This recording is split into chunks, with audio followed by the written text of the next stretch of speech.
Hello everyone, welcome back to another episode of Magick Witchcraft and Occultism. This is episode 12, part 6, section 1 on Lucid Dreaming. Now, I wasn't even going to do this episode, but my friend talked me into it. And this is a little bit different than some of all my other episodes I've done up to this point, because this is one of the first things I'm going to give you that's going to have exercises and you can practice versus just being very useful information. Now, this episode actually has to be split into several sections because it's just so long.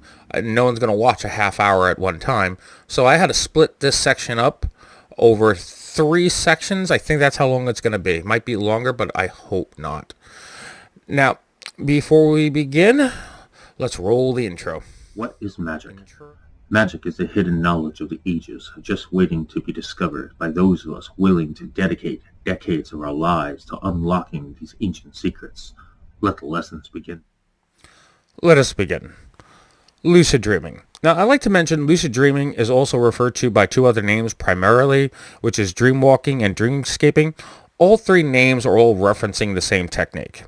Now, this technique allows a person to navigate through the landscape of your dreams. It consists of 3 primary stages: awakening, walking, and traveling. Now, some people consider astral projection the 4th stage to lucid dreaming, even though it's not. It's its own skill or talent altogether. But a lot of the same lessons that apply to lucid dreaming can apply fairly well when you move them over to astral projection, and they also are useful for building your mental sanctuary. By learning and mastering lucid dreaming, you will already be acquiring some of the same skills that will be needed that can be applied to other similar techniques in the craft, as they share similarities, and they have similar lessons that can benefit from what you learn here. Now, I like to mention the instructions on how to lucid dream are very easy to explain but very difficult to implement, as they can easily take a person weeks, months, or even years to fully master the use and apply these techniques to lucid dreaming. Moving on to benefits. Now, each stage of lucid dreaming offers different benefits to the individual depending on the specific technique that is being employed. I'm going to briefly outline the primary benefits associated with each stage of dreamscaping or lucid dreaming. The primary benefit to awakening is that if you're having a nightmare, you can literally wake yourself up out of it. So if it's very scary, you can just stop the dream and just wake yourself up. I found this to be very useful depending on what I was dreaming about at the time. Dreamwalking, the primary benefit is you gain control over your dreams, and by doing this, you can perform many activities in your dreams that you would not normally do while you're awake. For instance, if you were studying for a test, you can compound on the information in your short-term memory and onto your long-term memory. Remember, as I mentioned earlier, the subconscious mind never forgets anything down to the absolute smallest detail. So if you were to try to study for a test, and by studying in your dreams, you can reinforce and consolidate the knowledge, thereby enhancing your overall memory. The major benefit to traveling, and I'm going to explain all this in greater detail, but the big advantage to that one is if you can achieve traveling from your dream into someone else's dream, it's not as difficult to slip your spirit out of your body for astral projection. You could easily be seen as training for astral projection.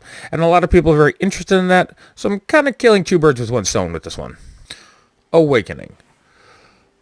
The first 2 skills that are critically important to progress in lucid dreaming is learning awakening, and there are 2 types of awakening. The first type of awakening is when you realize or activate your conscious mind in the subconscious mind, thereby realizing you're dreaming. That's why it's called awakening, because you're waking up while you're dreaming, and then you can experience the dream with a conscious mind. It's similar to watching a movie on television. You can't change the outcome of what's happening, but you can, however, experience it. And the second skill in awakening is literally to awake yourself up in the real world. Or if you're in the dream world and then you wake up, you're in the real world or the physical world. Now, these are the two different types of awakening that exist. And it's a pretty simple skill, but learning how to do it is actually very difficult. Now, the best way to achieve awakening in your dream is to realize you're consciously awake. This is the first exercise, which may appear to be very obvious, but ask yourself this: how do you know you're awake? Well, you know you're awake because when you're awake, you experience all manner of different physical sensations. While you're dreaming, you never experience any physical sensations at all, with the exception of mental stimulation or visual and auditory stimulation. Example: when you first wake up, you have a dryness in your mouth, you have aches from your back from the day before, you feel a sense of hunger or thirst. These are sensations that are not experienced when you're dreaming, with the notable exception of a prophetic dream. Another difference between the dream world and the physical world is the real world is dictated by physical law, meaning you can't put your hand through a wall or a solid object such as your hand. Another difference between the dream world and the physical world: while in the physical world, if you want to move from place to place, you have to follow a linear timeline. You get up, you move from one room to the next, you go up a flight of stairs into another room. In the dream world, you simply appear in another place seamlessly, as quick as it takes you to think about it or blink your eyes. So linear time is a really good way of knowing if you're asleep and dreaming or awake in the real world. Another very useful way to know you're awake is to keep a dream journal. In the next video after this one, I'm going to go over what a dream journal is and how to keep one, and there's different ways of keeping a dream journal, but we'll save that for later. Another really good exercise that can be applied to many different areas is meditation, as well as mantras or affirmations. A mantra you can say while you're meditating is, "I will awaken my conscious mind in my dream," and repeat this mantra while you meditate. Over time, you will strengthen your mental resolve and help you realize you're dreaming. Or while you're laying down, repeat this to yourself 3 times. Mind awake, body asleep. Now, if that sounds familiar and you watched the show Mr. Robot, there was a scene in it that the main character repeats this and explains portions of what I'm explaining to you right now. So let me show you a quick clip which will exemplify what I'm talking about and might jog some of your memory and go, "Oh, that makes sense." In middle school, I took a visual basic class. I remember my friend Sam telling me about a technique he used to induce lucid dreams so he could study in his sleep. You lie in bed and repeat this mantra in your head. Mind awake, body asleep. Now, you want to say this mantra or affirmation at least 3 times while you're falling asleep, and visualize yourself waking up while you're asleep in your dream. By doing this, eventually you will realize you are dreaming.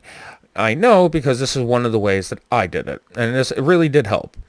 I remember when I was practicing doing this in the beginning to learn how to do this. And after I learned how to do it, it was very easy. So anytime I would remember my dream, it was all the times that I woke up in the dream. If you didn't remember my dream, I didn't wake up in my dream. It was that simple.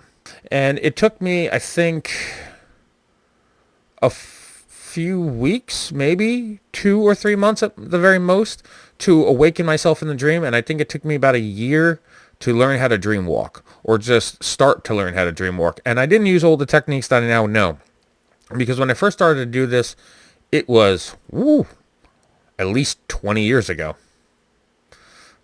Yeah, I would have had to start doing the dreams walking when I was in my late teens or early 20s.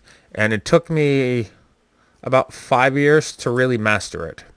The next step in awakening is learning how to literally consciously wake yourself up from the dream and return to the real world. This is done exclusively by one of two ways. Now, just like someone would be able to talk in their sleep or sleepwalk, you will physically and oddly unconsciously say the command code or the command word wake up while you're sleeping, and then you will then wake up. The second way is you'll think it while you're in the dream, and then you'll wake up. Now, both of these will work just as good as one or the other. It just depends on the person. Some find it works better this way or that way. And how do you know you're speaking in your dreams and you're using the first option instead of the second? You can tape yourself or record yourself while you're dreaming or while you're asleep, and you can hear yourself speak these words or whatever your mental command is. All right, and that concludes Episode 12, Part 6, Section 1 on Lucid Dreaming. And we will pick this up on the next video where I will be going over dream walking. So, as always, I wish you all the very best of luck with your research and go in peace.